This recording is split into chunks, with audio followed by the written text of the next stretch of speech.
Okay, అందరికీ నమస్కారం. ఈరోజు వకుళమాత కిచెన్ ఇక్కడ ప్రారంభించడం చాలా సంతోషం. 1,25,000 వరకు ఏది కావాలన్నా తయారు చేసే అవకాశం ఉంటుంది.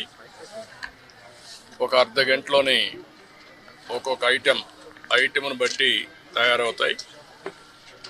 ఒక హాఫ్ అన్ అవర్లో ఒక 18,000 మందికి ఒక ఐటెంని సరఫరా చేసే అవకాశాలు వస్తాయి. దీనివల్ల ఇప్పటికీ 3 కిచెన్లు వచ్చాయి. వెంగమాంబ కిచెన్ ఒకటి, అక్షయ కిచెన్ ఒకటి, ఇది 3వ కిచెన్. ఈ 3 వల్ల 33 లక్షల మందికి ఏ టైంలో కావాలన్నా వంట చేసే పరిస్థితి వస్తుంది. అదే సమయంలో ఏది కావాలన్నా ఒక 30 నిమిషాల నుంచి మ్యాక్సిమం 30 నిమిషాల నుంచి సాంబార్ రైస్ అయితే 1 గంట 45 నిమిషాల వరకు అవుతుంది.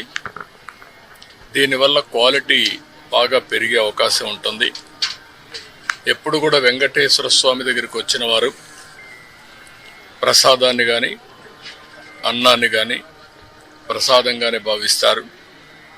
అలాంటి భక్తులకి మెరుగైన సేవలు అందించడానికి ఇక్కడ కిచెన్స్ అన్ని పనిచేస్తాయి. అదే సమయంలో ఎక్కడ కూడా నాణ్యతలో ఎక్కడ రాజీ పడం, ఎక్కడైతే ముడి సరుకులు కావాల్సినటువంటి మనం ప్రొక్యూర్మెంట్ నుంచి అన్ని జాగ్రత్తలు తీసుకుంటున్నాం.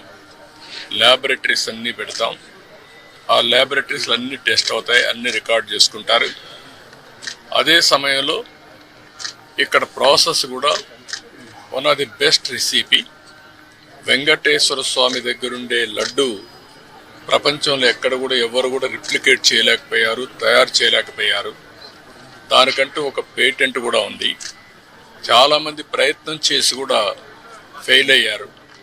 అలాంటి పవిత్రమైన లడ్డుని కానీ, ఇక్కడుండే జిలేబీ కానీ, ఇక్కడుండే మైసూర్ పాక్ కానీ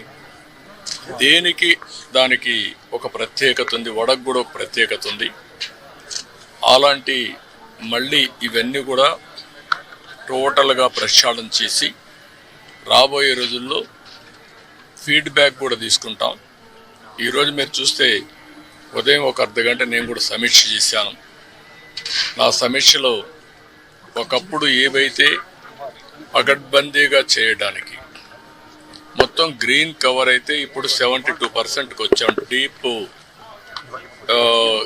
ఏదైతే ఫారెస్ట్ ఉందో దీన్ని 72%కి వచ్చాం. దాన్ని 90% తీసిపోయే అవకాశం ఉంది. బయోడైవర్సిటీ కూడా ఫోకస్ చేయమన్నాను. అదే సమయంలో ఇక్కడ వాటర్ కన్జర్వేషన్ కూడా లాజికల్గా తీసుకుపోవాల్సిన అవసరం ఉంది. ఒకప్పుడు మెడిసినల్ ప్లాంట్స్ కూడా తీసుకొచ్చి పెట్టాం.